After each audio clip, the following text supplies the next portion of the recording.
Welcome to the most interesting study abroad video that you've seen probably so far.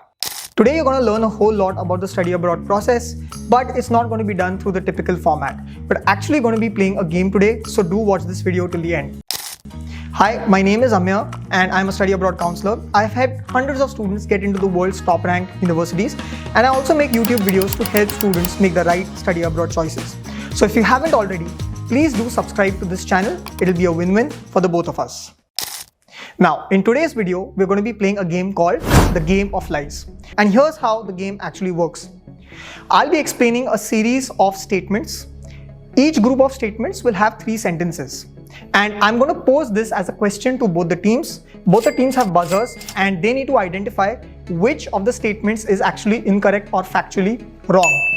To do this, they will press the buzzer. If a certain team places the buzzer first, they get the first chance to answer that question. But if they do choose to answer that question, they have only 15 seconds to do so. And if they answer correctly, they get 2 points. If they answer incorrectly, they get -1. So let's begin. Alright, so let's begin with round 1. Here are the 3 statements. No student with 15 years of education is eligible to study masters in the US. Statement 2. In Germany, all public universities are free for international students. Statement 3. The post-study work visa in the UK is 18 months in duration. Alright, so what is... In Germany, all public universities do not provide free education for international students. Okay, so that's the right answer. So for viewers who don't know, there is a popular perception that in Germany, all public universities are free. This was true till around 2023. Since 2023, a few of the TU9 universities, for example, TUM as well as RWTH Aachen, have started charging students 6,000 to 8,000 euros per semester. So this isn't always true. Therefore, you need to check what the tuition fee is for international students before deciding to apply to German universities. So that was round 1, question 1. Now we are going to round number 1, question number 2. So the first statement of set 2 is Germany has more than 1500 English taught programs. Statement number 2. After OPT in the US ends, you can work in the US without entering into the H1B lottery in a few cases. Statement number 3. Canada has a higher percentage of English speakers than the Netherlands. Alright, so which is the incorrect statement? The third one. Okay, Canada has a higher percentage of English speakers than the Netherlands. So 2 points to SOP snipers. That's actually correct. The common misconception is that Canada has a high number of English speakers, and that is true, but please remember that Canada is actually a land of immigrants. In fact, if you take a look at Toronto, which is its largest city, 50% of the population in that city weren't even born in Canada. So there are a lot of people in Canada who don't actually speak English. Close to 80% of the population speaks English, but in the Netherlands, more than 90% of the population actually speaks English. So here's the first question for round 2. The first statement. QS university rankings give more than 30% weightage to placement outcomes.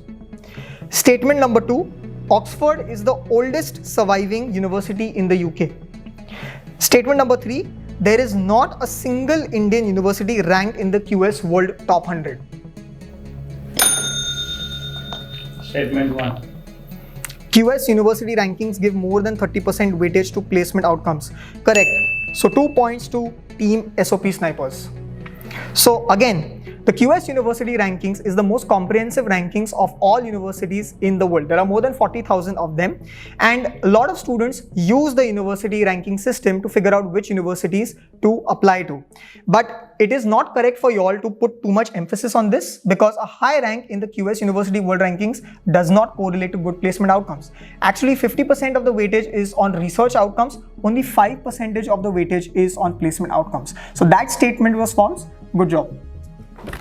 Second question of round 2. First statement. Imperial College London is ranked higher than Oxford in the QS rankings. Statement number 2. The USA has the most universities in the QS top 100 of any country. Statement number 3. NYU is a public university. The third statement is false. Alright. So that's a good job to admit Hunders plus 2 points. Congratulations. How did you know that NYU is not a public university? Because it has the name New York in it. The thing is, I know the first two are correct and I didn't know the third one. Also, process of elimination. Yeah. Alright, so that's right. So New York University is not a public university, alright, that is what explains why it is so expensive as a university. It is as expensive as the other private universities. So the first set of statements in round 3. First statement. Top MBA programs in the world accept both the GRE as well as the GMAT. Statement number 2. Only universities in the USA require the GRE and GMAT. Statement number 3. SAT is required for most top undergraduate programs in the USA.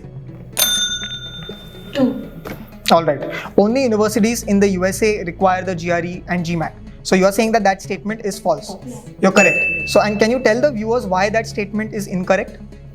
Because GRE is accepted in majorly all the countries in many of the universities for all the programs. Right. So it is not true that only US accepts GRE. Rather than that, all the countries also accept. And also, if you want to go to a top ranked university in a country like, let's say, Canada or Germany or Singapore, then in that case, for a few universities, also mandatory. So it's not just that it's accepted, it's also mandatory. Yeah. But good job on that. The point goes to you. All right. Now, round 3, second question. First statement. At GRE optional universities, submitting a score still gives you an advantage. Statement number 2. SAT is accepted by more than 40 universities in India for undergraduate admissions. Statement number 3. The IELTS is a more difficult English language test than the TOEFL. Third one. Okay, but I have to deduct points because you didn't wait for my statement to end. And now, because you've already blurted out the answer, the viewers know what the answer is, the other team knows what the answer is. So therefore, no one gets points for this round. So now let's move on to round 4. So the first question for round 4. In the USA, a statement of purpose is the same as a personal statement. Second statement. Generally, an SOP is between 1 and 2 pages in length. Third statement. Work experience is not required for most technical master's programs. First is like. Yeah, so in the USA, a statement of purpose is the same as a personal statement. Correct. So you guys get 2 points for that. Very good. So these two terms, statement of purpose and personal statement, they get confused by students, all right? And I'll quickly explain what the difference between the two is. A statement of purpose is an academic or a professional statement in which you explain to the university why you're applying to their university and how that university is going to help you in achieving your career goals. A personal statement, on the other hand, basically explains your personal reasons for joining that program. So these are two different things. And in the USA, universities ask these separately. They're more popular with universities which are on the West Coast. So think of universities like USA like UCLA, UC Berkeley, UCSD, and a few universities on the East Coast also require it. However, if you're going to other countries such as the UK or in Germany, in such cases, a letter of motivation or a personal statement is the same as a statement of purpose itself. So now, let's move on to the second question of round 4. Statement number 1 of generally universities require 2 to 3 letters of recommendation. Statement number 2, official transcripts are the same thing as mark sheets. Statement number 3, a few universities allow you to apply to more than one program. All right. So, second one, official transcripts are the same thing as mark sheets. So you're right, you get plus 2 points for it. Can you explain quickly what the difference between an official transcript and a mark sheet is? Official transcripts are by the University of Mumbai and mark sheets are issued by the colleges. The differentiation is that transcripts are in detail, A grade, B grade, alongside with, and mark sheets they write how much score did this student actually get. Correct. So that's actually a very good.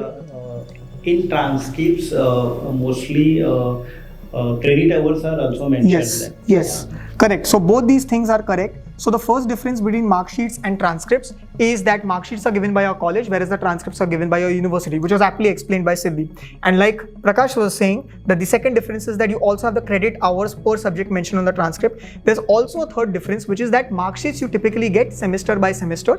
All right. So for 8 semesters, you'll have 8 separate mark sheets, or if it's a 3-year course, then you'll have 6 different mark sheets. But in transcripts, transcript is one document. So all semesters are combined into one document in the transcript. So this is the difference between the two. It's not the same document. So now let's move on to the last round, which are scholarships and finances. First set of statements in this. Most students repay their study abroad loan in less than 5 years. This is statement number 1 for the first question. Students who apply early have a higher chance of securing scholarships. Second statement. Third statement. Less than 10% of students take loans to fund their education abroad. Third one. Less than 10% of students take loans to fund their education abroad. Congratulations, you get 2 points for that. So that's the correct answer.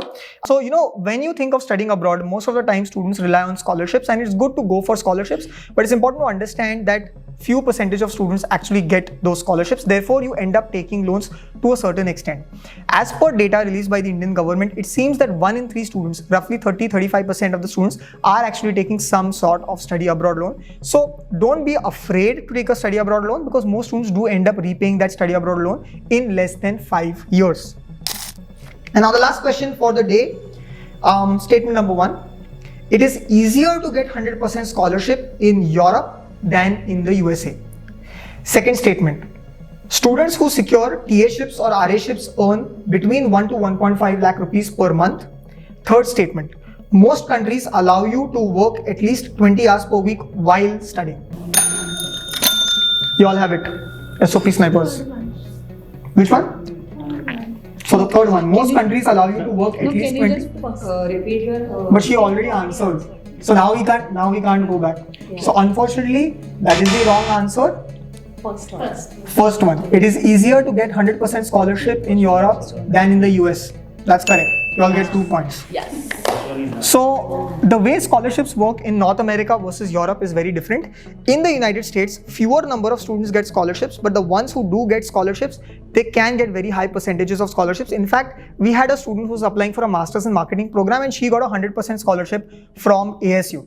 And in Europe, what tends to happen is that the average amount of scholarship per student is less, but close to half the class gets scholarships. So it is easier to get a 100% scholarship in the USA than in Europe. Therefore, the first statement was wrong. So Hari, final call. What are the points for both the teams? SOP snipers are at 7 and admit hunters are at 9. Oh, The clear winner. so congratulations. I think both the teams actually did a fantastic job, but you all were clearly better than them. You all were leading for most of the game, but then you all basically at the last moment just got the last questions right. So we don't need to do a tiebreaker round. All right. So congratulations to both of y'all. Maybe Hari can give you all, a treat for lunch today.